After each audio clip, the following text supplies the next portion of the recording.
Day after the local government election and official declaration of results, the Rivers State Independent Electoral Commission issues certificates of return to the newly elected council chairman in the state.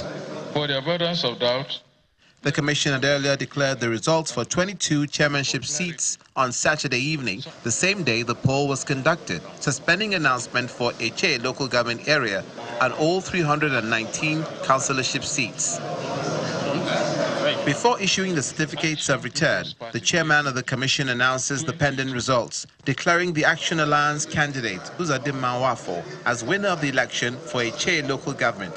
He also commended the peaceful conduct of the electorate during the election. Action People's Party, APP, 22 local government. Action Alliance, AA, 1, which is Eche.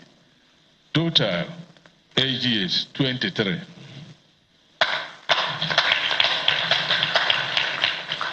The RSIEC chairman then proceeds to issue the certificates of return to all the 23 chairmen-elect and who are accompanied by their deputies.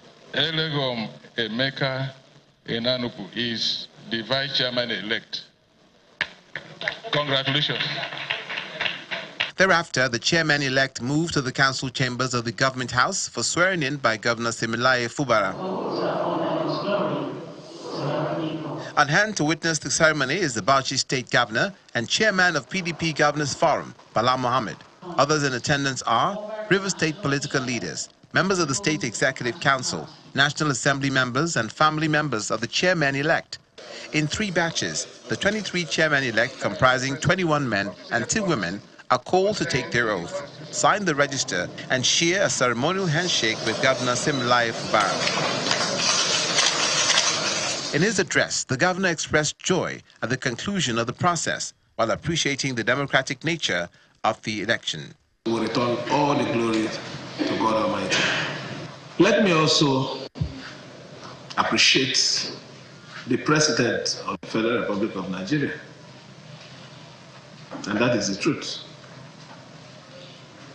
The President, without his support, I also believe strongly, and every one of you will also agree with me, that we won't be here. So I want to appreciate him for being a Democrat.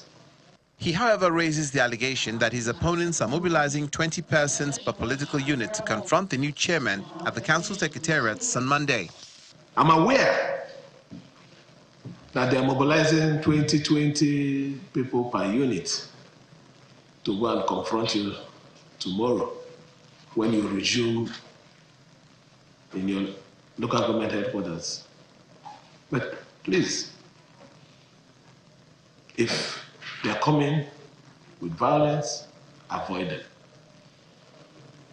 The peace of this state is too important to us. With the certificates of return now in their possession and swearing-in ceremony conducted, the chairman will assume office immediately to begin their 3-year tenure.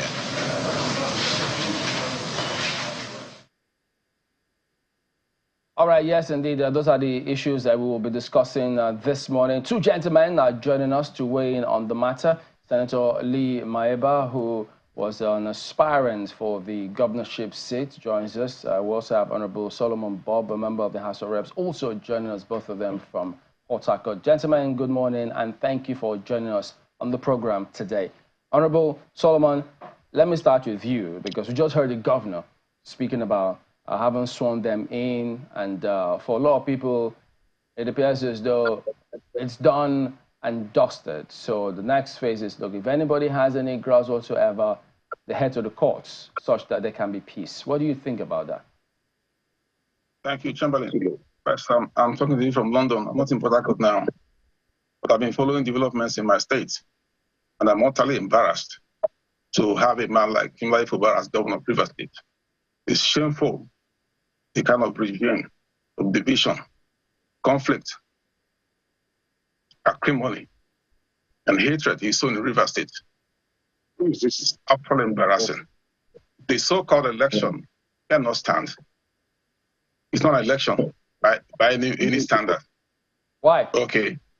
But because, you know, And this is my problem with some of you journalists. In an attempt to be fair, you basically enable and pander to all manner of stupidity. You are aware that the election had no proper notice. By law, the RISIA should have given 90 days notice before election. No such notice was given. As a consequence of that, a court, the Federal High Court, ruled that through a judgment order, not an interim order, not an executive order, a judgment order, an order consequence upon the judgment of the court, that INEC should not release voter register to RISIA. So ask yourself, with which register they complete the election? There was none. It was a proper and utter charade what happened in Rivers State. And I'm ashamed that people in Nigeria are watching, because in Nyesom Wike, what I see in Rivers State going on is proxy war against Wike. I wouldn't let it stand. All these article elements and all this obedience, so-called obedience, they have somehow found a convergence and using Timlai Fubara as a lightning rod to fight Wike. Elections they lost before, they hold Wike accountable for all their losses. That election was no election. Where did it happen? We have over 4,000 voting units in Rivers State. It didn't happen in up to 1,000 units. So how could we put an election? That was just about maybe 1%, 0.1% of the voting areas. No election. It was an utter charade. And this man has been doubling down on acts of illegality, brigandage, lawlessness, impunity. This is the reason why I sponsored the bill in the House of Reps to remove the so-called immunity from governors. Because it's crazy. Where on earth do you have a governor have the immunity from criminal and civil prosecution? Anywhere. There's no one. No country in the whole world. I've been around the world a bit, my brother. There's no country that it happens. That is why this character has the guts to do what he's doing in Rivers State. I'm ashamed, the Rivers man, to see what's going on in Rivers State. This man has demeaned us and diminished the whole idea of governance. He doesn't know what democracy is all about. He doesn't understand it.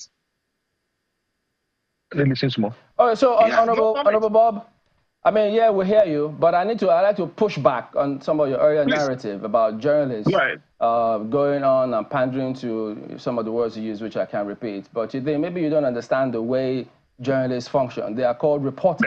I do. No, I do. Just My a minute. I do. No, just a minute. They are called reporters. They report what happens. The law, we're not expected to descend into the arena. So if politicians want us to support them, there's nothing we can do about that. So we give them opportunity to speak. That's why we have you and the senator to speak about your perspective from what happened. So that is what we do. So if others descend, we cannot. So just to put that on record. So because you can't say that they pander to all kinds of whatever words. No. If the law, the judgment has been given, that's why you're here to speak to it. We're not party to the suit. So that's why you and Senator are here to speak to it. And I don't think both of you will be on the same page. So can people say you're pandering to what? It doesn't work that way. No, right, listen. So, let me bring in Senator. Don't worry, you will still have time. You still speak a little more. So you've spoken of, you say it's a charade. It's not the way it should go. But Senator Lee Maiba also joining us virtually this morning on the same matter. Senator, you heard him say there that this is a clear disregard of what the judge has said about how the election should go. And this is a clear violation. And from his submissions, the governor is not leading by example. How do you respond to that, Senator?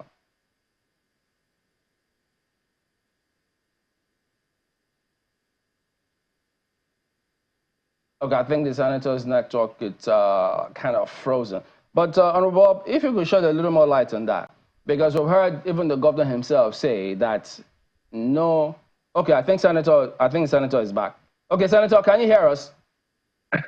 Yes, I can hear you. How are you, my brother? Well, we're fine here. So please go ahead and let's get your perspective on. Honorable Bob says the governor is not clearly leading by example. It's a violation of the court order to have gone on with the elections. Well, I am surprised at some of the language I'm hearing from my brother, but I don't want to treat issue with my brother. But everybody have a sense of patriotism. Can you hear me? Yeah, we can hear you. Go ahead. What I'm trying to say is that we have a very, very serious, sentence. Yeah, be patriotic. That is what is expected from every lawmaker. That is what is expected from every Nigerian. In this matter, I'm a citizen of Rivers State of Nigeria. What is happening in the state requires everybody to be very, very careful. I have not seen anywhere the governor have done anything wrong.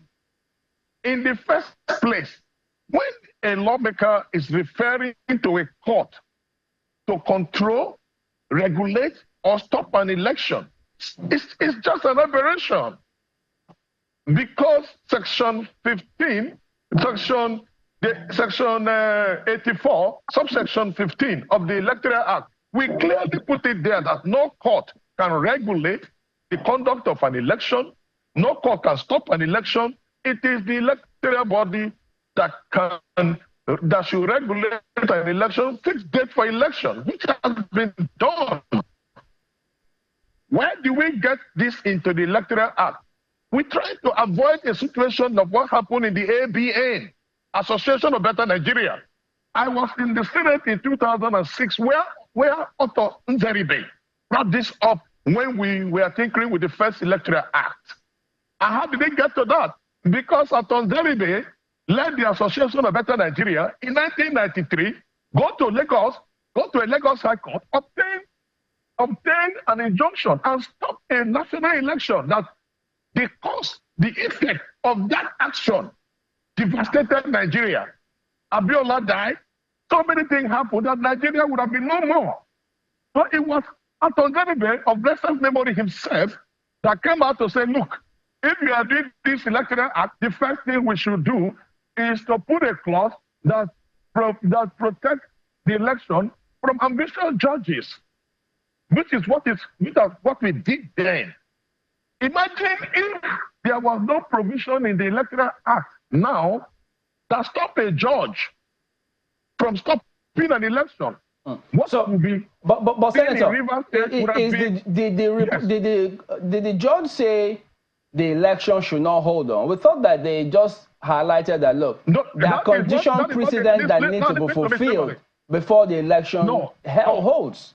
That is the court cannot also regulate how any electoral body conducts election. It's completely out of the whim and caprices of a judge. The electoral body, INEC, cannot be controlled from the courtroom. Rivers said the electoral body Rivers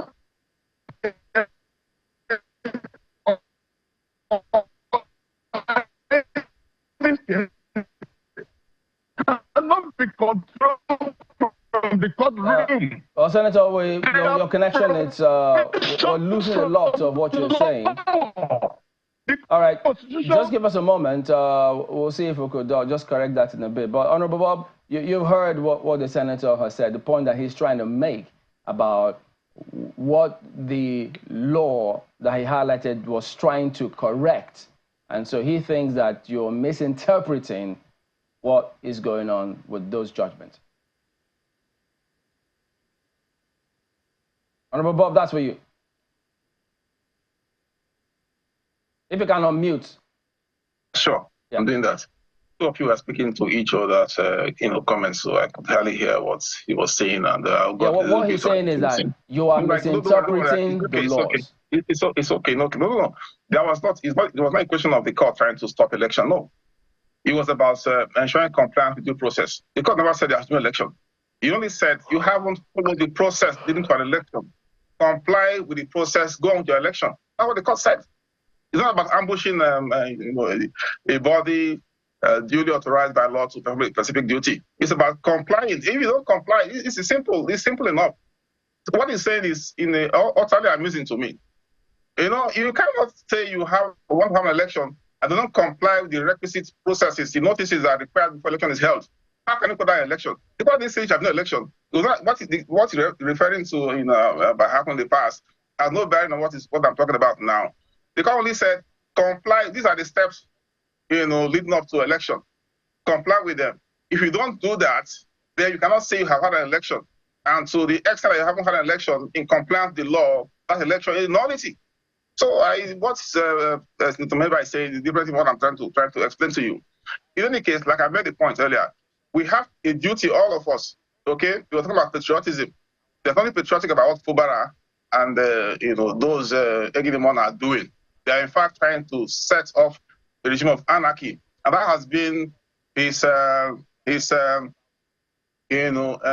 behavior from the very beginning. Set up a regime of anarchy and lawlessness in Rivers State, using all manner of brigands. This is one man who is always in the news for the wrong reasons only. Only.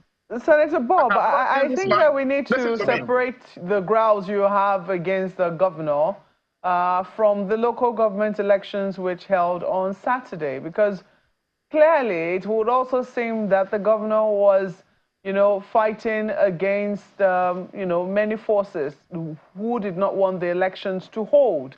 And it would seem that what the people who did not want it to hold, had an uphill task on their hands, considering the fact that RISIEC, or will I say the State Electoral Commission, is within the confines of the state and, is legislated on, or, the laws that uphold it are within the confines of the State House of Assembly. But let me ask you, because we've seen over the years, and even only recently, the local government elections that have been conducted in many states, how the results always turn out in favor of the party in power at the state level. So were you really thinking that anything was going to be different from what was going to happen in Rivers State? Did you think that the situation of Rivers was going to be different? And if you did, what was informing your optimism? Well, that is, what I thought would be outcome if a proper election was held, the difference in what I'm trying to explain to you guys. I want us, never in the history of Rivers State, have we breached the law leading up to election? No. We only follow the processes. We wanted this man just follow.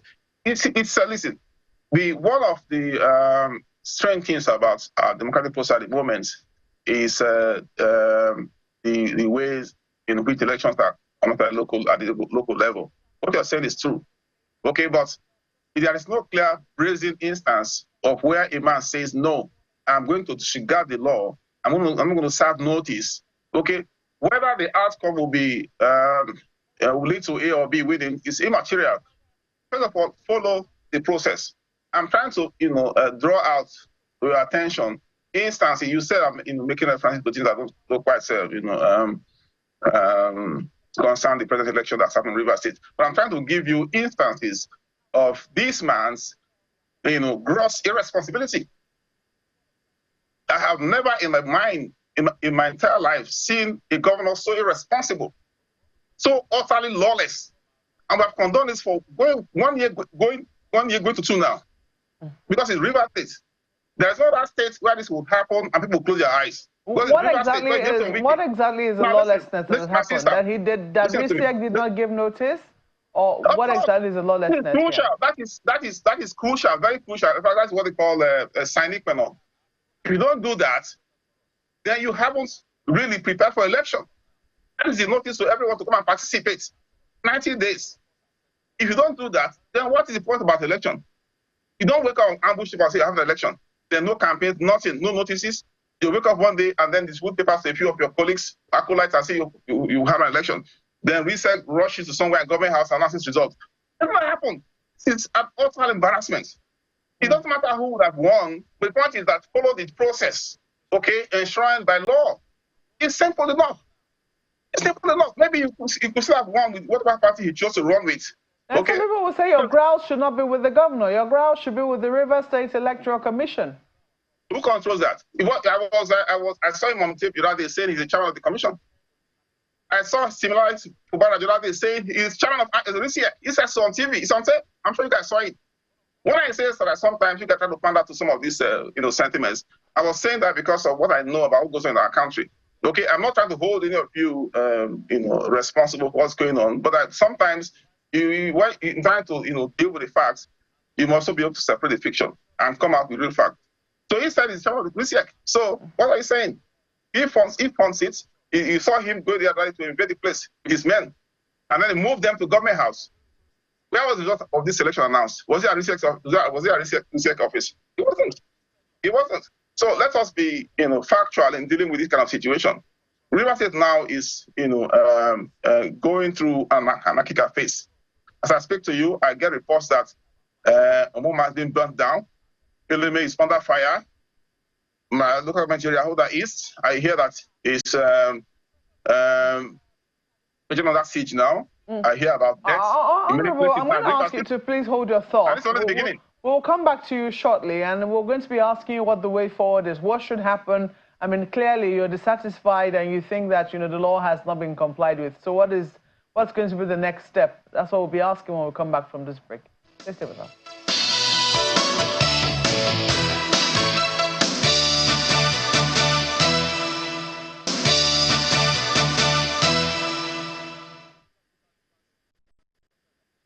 Honorable Bob is still with us, joining us from London via Zoom, and Senator Lee Maeba is also here with us. And we're talking about the local government elections which held in River State over the weekend. So clearly, Senator, let me come to you if I may. There's certainly discontent, and naturally, I mean, usually even when elections are considered free and fair, you still have the parties having to work together to make peace.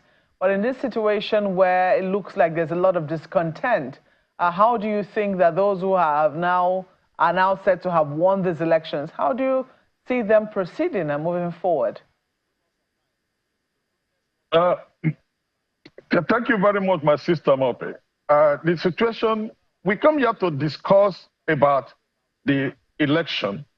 And I don't think the discussion is going in that way from my brother, Representative Bob.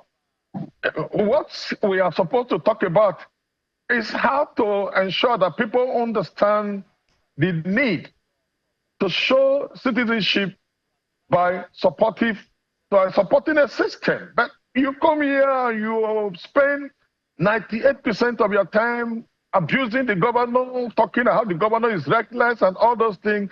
No, I'm not a product of that school of thought. That is not what I represent. I represent respecting constituted authorities, respecting anybody in authority, because if you don't respect the governor, quit me, you don't have respect for the state. There is nothing called anarchy here. We are talking about a process that has produced a result. The Supreme Court was very apt when it said that every state that does not have an elected local government by the 1st of October, we lose local government income. And every state rushed. The issue of 90 days, not 90 days, those are semantics.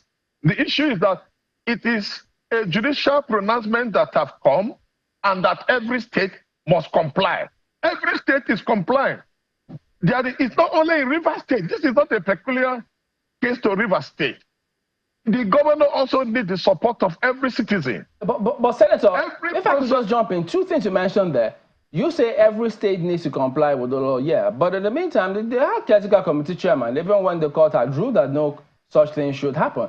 And if you say it's semantics, isn't that a major requirement that has to be complied with before elections are held? You were a lawmaker. Those are the things that were clearly started. Now listen to me, Chamberlain. Chamberlain, I did not intend to contest for local government election. But what I know is that the State Independent Electoral Commission have given notices for election even longer than before the Supreme Court pronouncement. Because the issue of even having a caretaker in River State was a serious and contentious issue. And the governor has been proactive to ensure that the River State Independent Electoral Commission conduct elections. Now, all those processes have come. And now, those processes have come and gone. So many things happen. You say that so many secretariats are on fire this morning. It's because somebody, he knows, Senator Bob knows what Representative Bob, he knows that his master or his friend, our friend, Yoson Wike, have set up a pathway to trouble in this state. There is a governor. Whatever is the issue between the governor and the former governor is not the issue. The issue we have here now is that the state must move forward. The state must comply with every law. The River State Independent Electoral Commission was set up by law. If you feel that the River State Independent Electoral Commission was not doing the right thing and you went to court, you don't need to take the law into your hand to ensure that you bring down the state. If you even say when you listen to judgment, listen to the judgment, the other party are also going to protect and defend themselves. So that the process of marching on the street on election day that we are doing on Saturday is completely shameful. It's completely shameful. Okay. Let's take it like this. Let's take it like this. Well, Senator, we need to get him to respond. You know, we're watching the time so that we can get everybody to chip in. Let me ask you, Chamberlain. There must be decorum if we want to continue this discussion. Don't come here and abuse the governor. That is the governor of Rivers State. We'll get your point. I'm a Rivers man. We'll get your point. I don't want to sit in a forum where the image of the governor is being dragged down. No. Yeah, we'll get your point, and I'm sure that he also gets the point. Yeah. I mean, maybe that's not the intention, but let's also hear him as we wind down on this one. So, Honorable Bob, could you just quickly, let's get your perspective on the matter as we wind down. Thank you. I'm amused by some of the things Senator Mayba is saying. He talks about maybe being abusive of the governor and using language of pity to describe a governor and all that stuff. That stuff he's saying. He himself just dragged the minister's name into the discussion. He said set off a situation of problem River State. How? He's basically even doing more than what he's trying to accuse me of. If I'm using language, a language he feels I shouldn't use against the governor, how the governor himself express himself? Every time he opens his mouth, what gushes out are inanities. And in church anywhere, the moment he grabs the microphone, he doesn't speak like a man who is cultured, who has any learning, who has any restraints, who has any exposure, who has any education. So I'm calling out the way it is. I don't give it down. He's a governor, all right, but he doesn't own me. He doesn't own Rivers State. He doesn't every time have I. What he's doing now, what you have seen now, what he's trying to play out is directly linked to his attitude, his psychopathic attitude of thinking that he's an emperor. So, Honorable, just quickly before we go, what is the way forward now? Let me finish. What's the way forward? The way forward is that the people are protesting against a non-election, and they have every right to do that in the democratic system. What Mayba is saying is it doesn't make any sense to me. The people in Rivers State are protesting. First of all, the election should not have held by reason of what I just told you, because the election will comply with necessary processes leading up to it. All right. Now, after the so-called charade, they are continuing the protest. All right, gentlemen, we're completely out of time, but we will need to thank both of you for talking to us. I'm sure the matter is a developing one. Now, we're going to stay on this matter. Don't you worry. We'll get back to both of you much later. Honorable Solomon Bob and Senator Lee Mayeba, thank you both for your perspective this morning. Business Morning comes up now.